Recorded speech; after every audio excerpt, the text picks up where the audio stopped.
Hey guys, Mark here with Bumgartens. We're going to dive into a little bit of wiring this afternoon on a little late model thing. It's kind of interesting stuff down here. If you'll look, there's been some things done within that wiring scheme of things here. They've got some butt splices, which is something I don't ever do.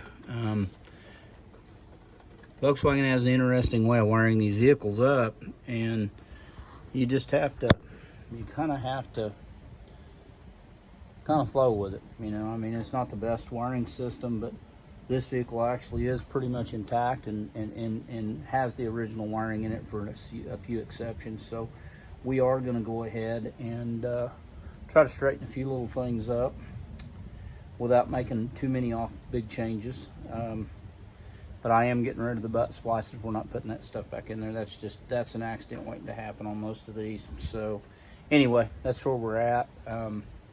Again, you know, there's a lot involved with wiring work and troubleshooting and stuff like that. You have to, first of all, have a good wiring schematic.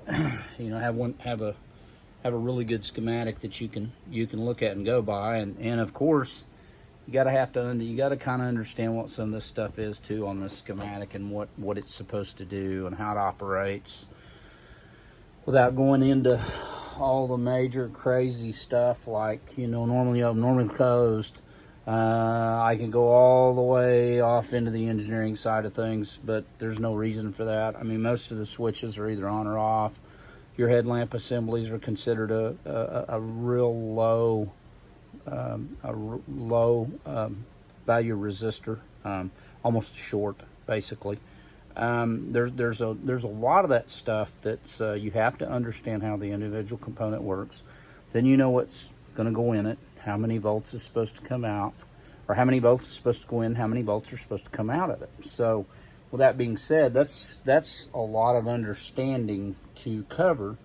And I've specialized in wiring for a number of years, and I've got guys that send me wiring jobs because they don't want to touch them. So I've done a bunch. Anyway, you know, a few little things. It helps to have good tools.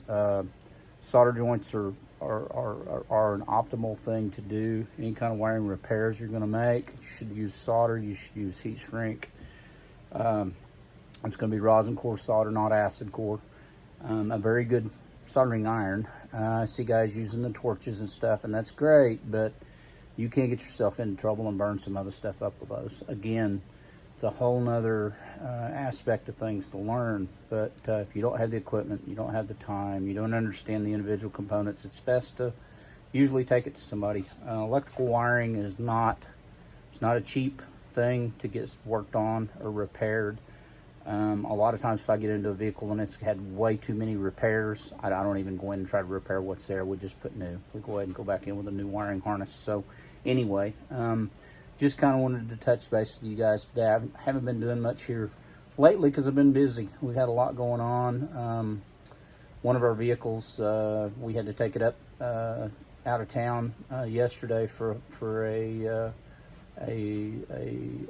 film set. It's actually being used in a movie. So lots of crazy stuff like that. And then of course, you know, I got to roll with it because we may have to work on it when we get it there, and of course it wouldn't start once we got it there, so I had to deal with that. But that's kind of how it works. But they're old cars, and it's not if they break, it's when they break. So anyway, you guys, just keeping it short and sweet. It's about 4 minutes into this video.